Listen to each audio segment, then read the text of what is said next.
Well, it's late night tonight, and I think I'm going to work on the speaker a little bit. Even my dog has abandoned me for her bed upstairs, so I'm down in the garage working on this speaker, and I think I've taken some video of it before. It's not in the greatest shape. However, like you can see, there's some holes here. However, my plan was to recone this thing, but I can't seem to find a cone that fits. And so I'm suddenly starting to think I better take care of this thing just in case. Otherwise, I'll be putting a new 15-inch speaker in, and I'd rather kind of keep it original if possible. This one is much easier to replace because it is just a regular 16 ohm speaker. I've seen some replacements now for $80 or so, but if I can use this, I will. So I'm going to go ahead and clean it up tonight, and then I will work on patching it. I'm going to just clean tonight so that it gives some time for it to really dry out. I'll take some very light cleaner to it and a light rag and get all those years of grime off of it, and then I'll let it sit. I've found by experience I do not want to work it too hard or you'll end up making it worse. So we'll do that right now.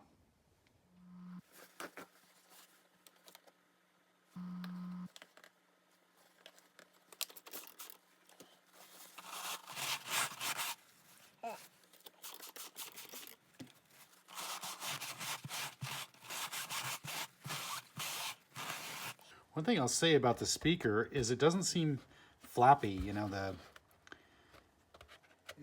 doesn't seem as if the paper is that bad. It looked bad, and it's obviously got some big tears and stuff, but it's not all flappy from years of use. So I think we may be okay. We'll see. In fact, yeah, we'll see.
Well, with just a little bit of cleaning, it's already looking better. As you can see, there's still some pretty good holes in here I need to replace or fix, rather.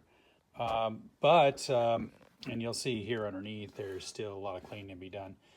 But since it's a 16 ohm impedance speaker, I should be able to hook this up to my home stereo.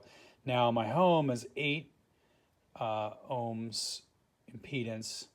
So, you have to be careful to match impedance, but if you have a higher impedance than what it's rated at, it's okay. It's just as you wouldn't want to go, say, from an 8 and hook up a 4 ohm impedance speaker. That would draw too much power through your your amplifier, but I could go to 16 just fine, at least for the time being, just to see if this works. So we'll probably do that once we get it a little closer. All right. So I'm going to go ahead and clean up the underside of this speaker, and I already sprayed a little bit of cleaner on that, and I always am amazed of what comes out of it. Like other parts on this, I thought this was some sort of anodized metal, making it kind of look gold. But as I clean it up, it's actually just a silver metal. It has so much tarnish and really probably more like scum from the old bar it was located in, that it just made it look gold, or kind of an off yellow color. But it's coming right off there. Look at how good that looks. It's kind of one of the exciting things about refinishing things is just seeing what's underneath and what emerges as you clean it up.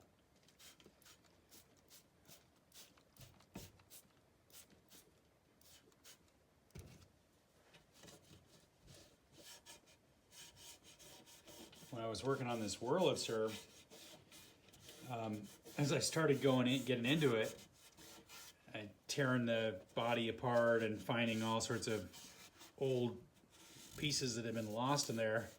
I came across about probably $5 worth of quarters that had bounced around inside the case and then found their ways into cracks and everything, and just lost forever, or lost for years and years. And it was fun because you could find ones from all the years in between. So it's a 1951, and I found several 50s quarters, and then a few from the 60s, and then 70s, and then about the 70s it petered out. I think it went out of service at some point in there, but it definitely made it through the 70s. So I held on to those, and those actually sit on the side of the jukebox. One of the kids come over, nephews, and want to play with it. They go and know where the quarters are located. They can go and start it up. All right, that's starting to look pretty good. This actual magnet assembly here is kind of rusted. I suppose I could clean that up and get it painted.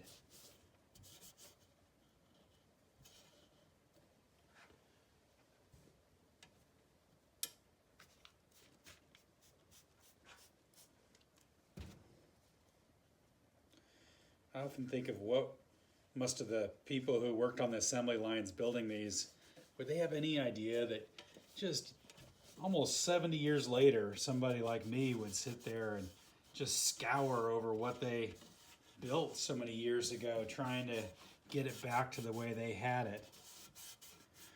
I don't know that they would. I mean, definitely, I think the automakers, they didn't realize what they had in mind, you know, the Model A. I mean, I think they thought or knew that they had some kind of special car there, but I don't know if they knew that it was going to be what it was. I've heard stories of guys who worked in the plants, and they, well, they would do a lot of things to the cars, not such great things, but some of them, I think, took amazing pride in their cars that they were building. And I've read of people with Model A's who would open up sort of a cavity inside the engine, or in one case, the car was needing a rebuild, and when they opened up the engine, inside was a little note that had been placed inside one of the jackets that, and turned out the cooling wasn't working very well on the engine. It was because this little piece was inside there. And it was a note from the guy to whoever opened the engine next of how proud he was to have built the car.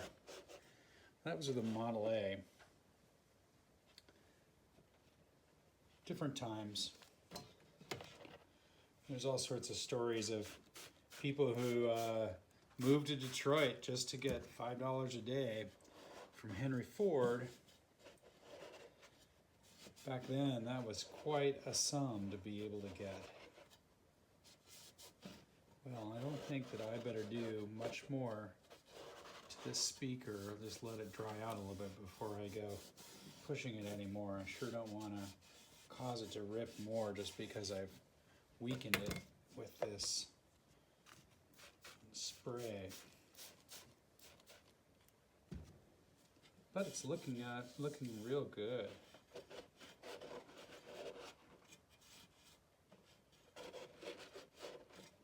When I first saw this thing, I thought, oh man, I'm toast. I'm gonna have to recone it, and it still may need it.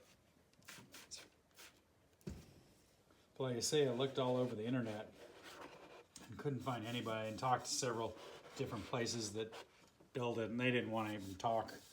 Like, oh, they didn't say, oh yeah, what size is it? How many? Oh, 1953. Forget it. Sorry, don't want to even talk about that one. Sure that there is somebody around that offers these for reconing, but I sure haven't been able to find them yet. Did find one that was for sale on the internet, on eBay, and it had, I don't think, any damages. It's hard to tell exactly. Again, it's another 80 bucks or so to get it. And, you know, what are you getting? Are you going to get anything better than what you already have? I guess I need to see what I have here first. Listen to what I have. So I'd love to hear comments on what other people are building. Do you have your own jukebox you're building? I'm inspiring you to do one. I saw one in the St. Louis area on, I think it was, somewhere around May of 2020, so about the time I'm shooting this. I saw it in St. Louis. It's a 56 Seaberg. Really a neat looking unit. And he wants 700 bucks for it, but it's in pretty good shape. I think just a good cleanup and refinishing the body, and you'd have a great unit. Nothing like this. It's not a total rebuild like this one is.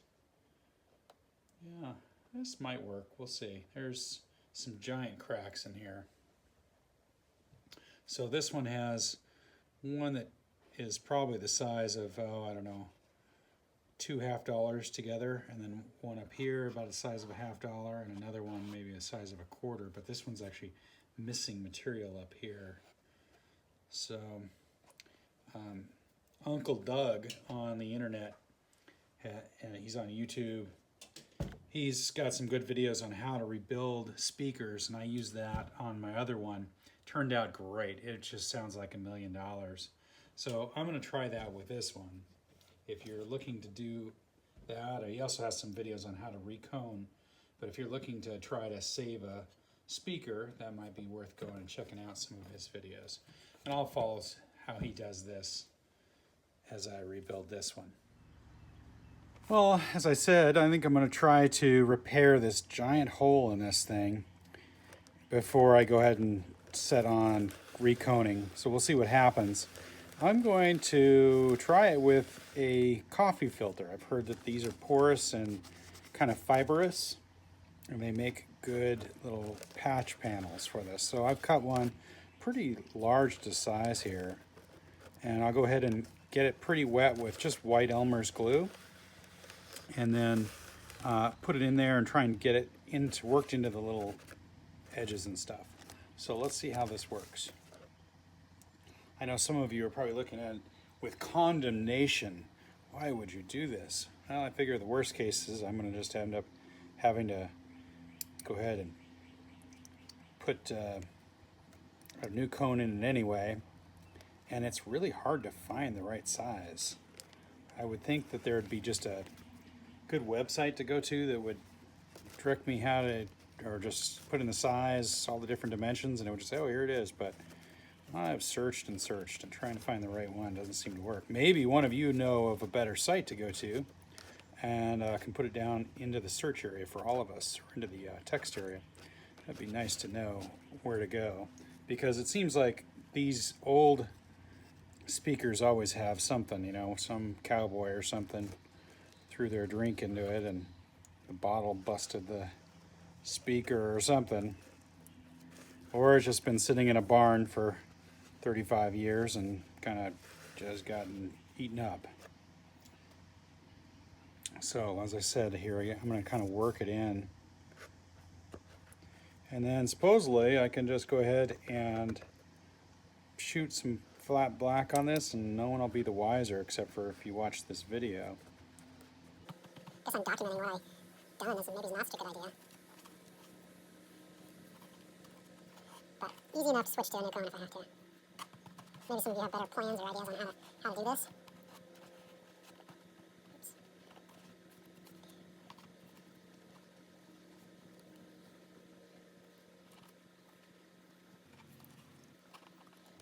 What I'm going to do there is I'll just cut off this excess after it dries.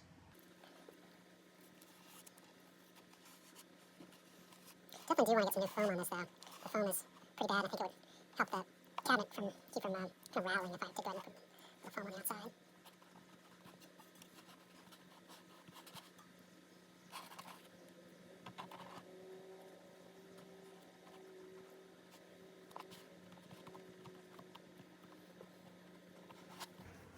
Okay, well, except for these large areas that have some gaps in the glue, it's looking pretty good. I may need to add a little bit more in there.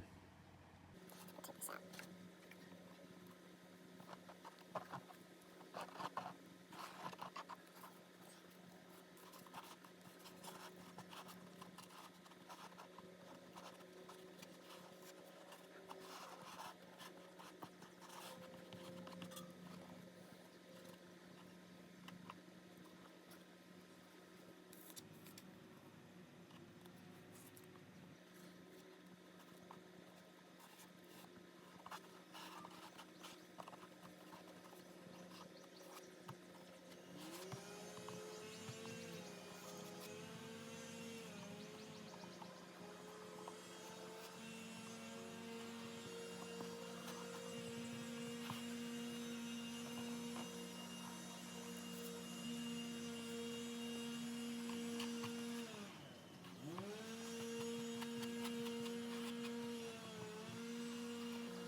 Okay. Looking in pretty good shape now.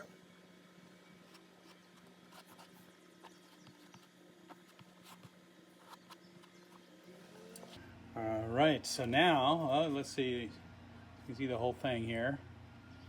Now I'm going to go ahead and do a matching piece underneath. And I'm just trim it up just a slight bit. This is actually going to be a little harder because I need to get it in between all the ribs here, but you know, maybe it'd even be smart for me to wait until this is a little drier. Now to think about it, just so I don't accidentally poke through it. So I'll be back. Well, I'm going to get another hole here. I've got a little bit smaller patch panel because it's just not quite as big, and we'll put it in there. I'm learning that to do this well, you got to use some good amount of glue. It just needs it. I think probably this dry cone material is soaking up the glue pretty well. Okay.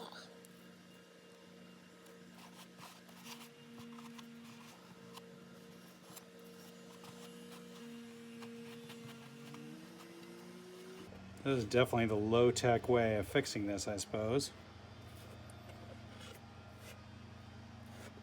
If this works, I love it. And it actually already feels pretty good. It's becoming stiff on the other one's starting to get stiff and looking like it's part of that little flat black paint. It'll look like $1 million, I think.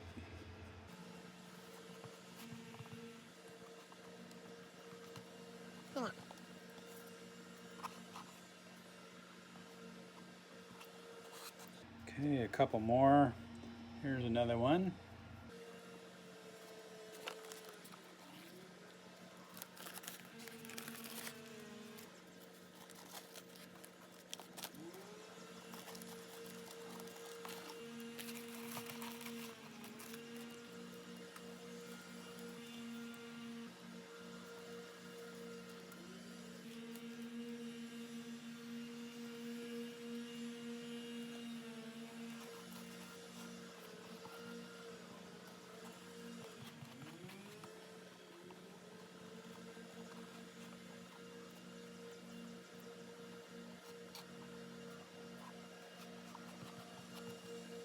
Wow, that's looking really good.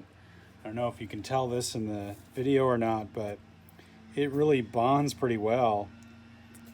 We'll see, just how strong it is and everything, but I think it's going to be just fine. Phonically, well, that's probably to be decided, but some of the aficionados out there are cringing, I'm sure, but sure is feeling like one piece. Now, when I go ahead and put matching pieces down below, I think it's going to be nice and strong. I'm going to do one more for the top here. There's just a slight little nick right here. May not even really need it, but as long as I'm doing it, I'm going to go ahead and cover up this little spot. And what I'm finding is that if you round all the corners, it seems to work a little better. You don't have little spots sticking out here. So if you're going to follow up and do this, I recommend rounding corners on your cuts. Just give it a good healthy amount of glue here. Just glued my hand. Let's see, I told you to find the spot I was talking about now. This is right there.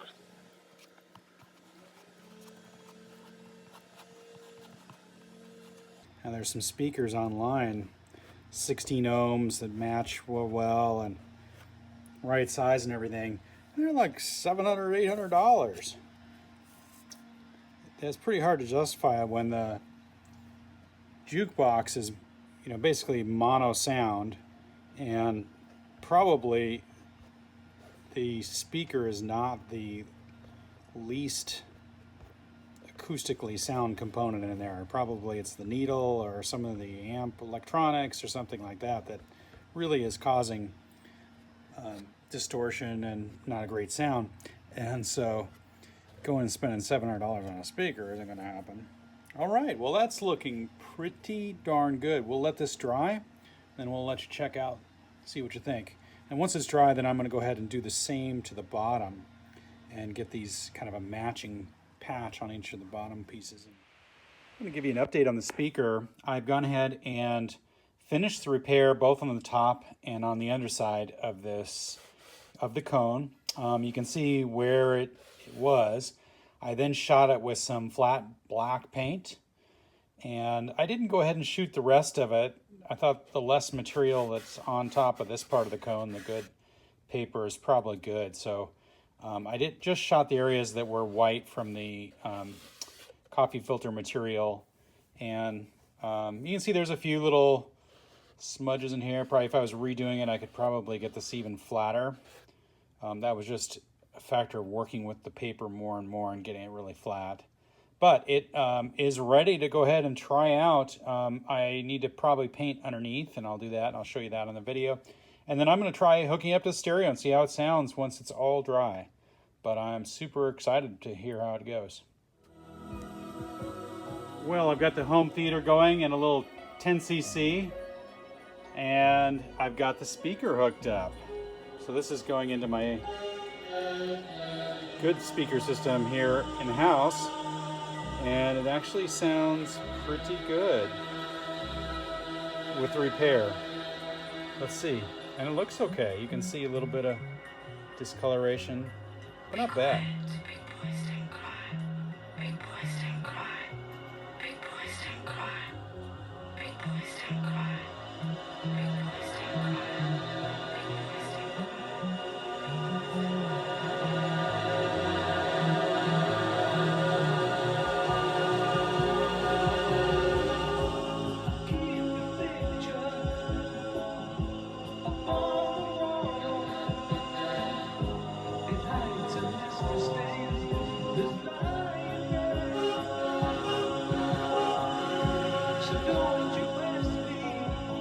Well, I think that sounds pretty good.